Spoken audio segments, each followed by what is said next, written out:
Now obviously the meta has slightly changed on maps. It's going to be a lot more alt-regaling.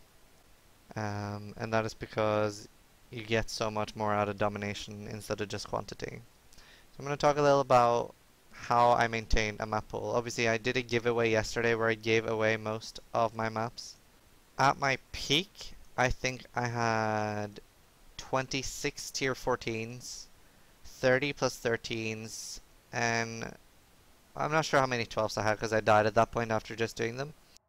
And I think at my peak I was at like 8 15s, and 15s are like mega rare. I think I've only had a total of 14 this league, and that is a lot. 10s and 12s, 11s are I had an absolute ton. And that is also, when you're pushing for the ladder, one of the main ways that you maintain your currency. Like a lot of your currency comes from selling maps when you're done with them. So early on, we're going to look at the low level maps. It doesn't matter too much what you do with them. I'd say up to tier 5 maybe. Maybe don't even transmute them, man. Because if you, early on, you're like, we're talking like day 1. Say you reach maps day 1, start of day 2. You're going to be, a lot of people early on like, oh okay, I'm going to transmute my item. But what happens is this. So desert, right? You og it and chill ground. Slows your clear speed loads. A lot of people don't want to do that. You use an ult. And you start rolling damage mods. And a lot of people, when they first do maps, don't want even a single damage mod. Like you don't, even though it's like 50% more cold, a lot of people don't want damage mods on the first maps they're doing. So what you end up doing is you do loads of ults. And you get some mods that you can't do as well for your build. So I would say instead of doing even blue maps on the first ones, I'd say to tier 5 or 6, just run them white. Probably at, yeah, I think at least, yeah, tier 5 you can start bluing them. Tier 6 as well. I would save chisels for 7 plus. I'd say actually save chisels for 8s or 9s. If you have a lot of chisels, start using them at 8s if you're struggling. If not, I would start using alks at 8s. It depends. Like obviously I haven't tested the new meta of alt-regaling completely yet. So I know that there were a couple of people testing it this league. So basically all you do with like the people that were testing it, they would do, I'll give an example here. So you would alt it until you get, for example, this is a very good map for, say, your PA. This is like a dream map. You get 10% pack size, now you regal it.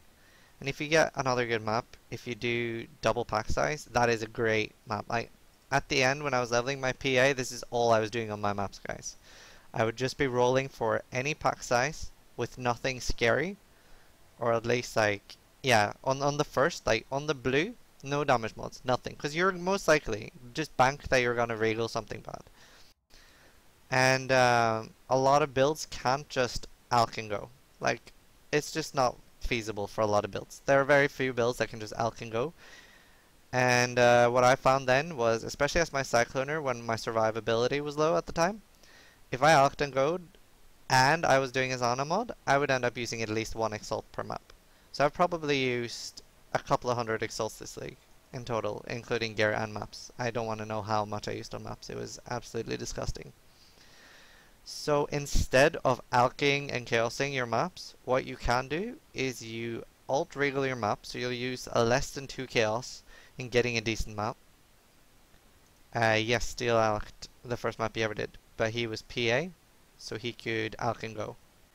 Later on he started alt-regaling as well because he wanted to be safe, but as PA you do have a lot more options in what maps you can do. Alt-regal is definitely a very, very strong thing, because what you can do when you alt-regal, because you're saving 10 to 15 chaos, so you can just bang, put domination on. That is the major way you're gonna get maps. Like, I would say ambush as well, definitely early on when you're building a map pool. I would wait with ambush till 11s, maybe 12s, because it is so expensive. So 12s definitely ambush. The thing is, if you're racing for that number 1 spot and you do have a good map pool, I would dominate nearly every map, at least the maps that do have a good layout for it. Like the difference between dominate and ambush and clearing a map, I haven't timed it, but I'd say use at least like 5 minutes per map rolling the boxes. So it literally halves your clear speed. Now it is great when you're low on maps. So early on when you first hit those like 12s, I would definitely ambush them. There are a couple of maps that you always dominate, like Shipyard, you never put ambush on. Some would argue Arsenal, it's more personal choice, and Courtyard, you also always put domination on.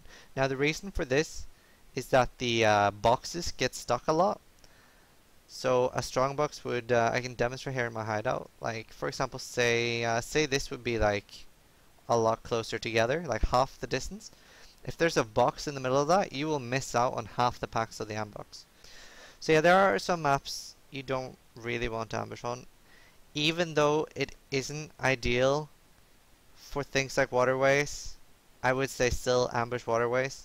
Definitely not courtyard. Waterways is a little more forgiving. There's only 2 spots it can spawn with no mobs, and that is at the bottom of a staircase. The other spots are usually you get most of the packs. Courtyard bugs out nearly all the time on boxes. There's very few boxes I've had in Courtyard. It's like, yay, all 3 packs spawn, or all 6 packs, sorry. Shipyard as well, because of all the crates that are in the shipyard terrain, you get so many spots where most of it isn't gonna spawn.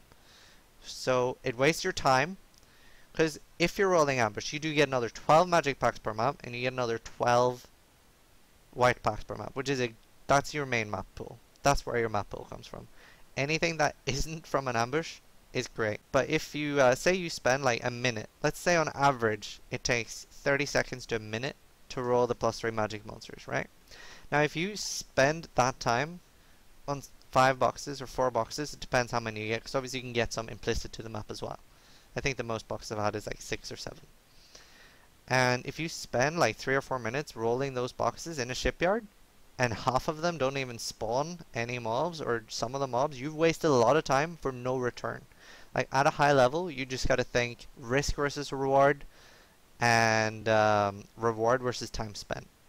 Like Havoc was saying as well, for example, the Palace boss, if you're pushing hard, a lot of time you don't want to do it, because it takes so much time. You could have basically cleared half a map in that time, which is why a lot of the bosses are simply not worth doing. I think the earliest I would start putting ambush on, if you're struggling for maps, is Plateau, which also works very good with Domination. Plateau is very good. It doesn't have any bugged spots that I know of, but for example Bazaar, don't ever put anything on that map. It bugs out so much. There's so many small ruined things. Necropolis, horrible layout. I don't do necropolises unless I have to.